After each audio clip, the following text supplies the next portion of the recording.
Our next guest, Pulitzer Prize-winning columnist Michael Goodwin, voted for President Obama in '08, but now he seriously is questioning the commander-in-chief's approach to the war on terror, pointing to his wave in Cuba and his tango in Argentina after the terror attacks in Brussels. His op-ed read yesterday like this: "The people who want to be president understand the need to reassure a rattled public, yet the actual president is determined to let terrorists not to let terrorists ruin his day."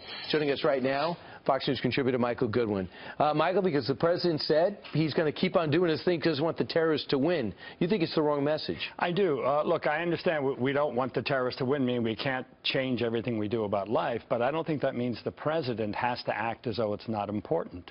And I believe that his antics in Cuba and Argentina suggested this was no big deal. And meanwhile, as I say, the candidates, including Hillary Clinton, all went out to try to reassure the public to pledge their determination to take out Islamic State. The president says Islamic State is not an existential threat to us. Well, what does that mean? I mean, how many people do they have to kill before the president feels it's a serious issue? He went golfing after James Foley was beheaded. After Benghazi, he flew to a fundraiser. I mean, so this pattern is pretty clearly set now. Which is so interesting because he actually admitted a mistake after Paris. He said, "I misinterpreted the anxiety within the American public as if we're immature children who needed to be reassured, not that we were right. It's just that we were rattled wrongly." Here is Secretary of State John Kerry trying to defend the president's lack of action.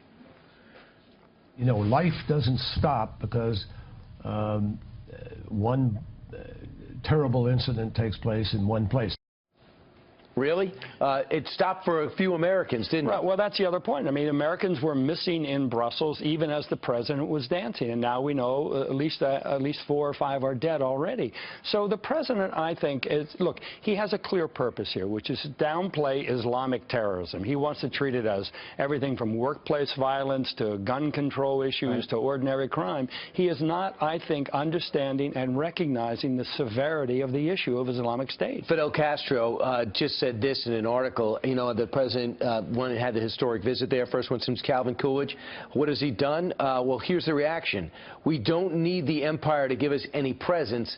That's a little bit of Fidel Castro backlash, as if President Obama's presence could force things to be inordinately good in Cuba. Look, Cuba is a mess. It's a police state.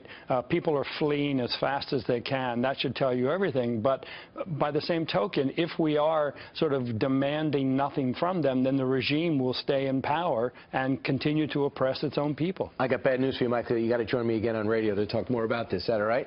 Pleasure. Okay.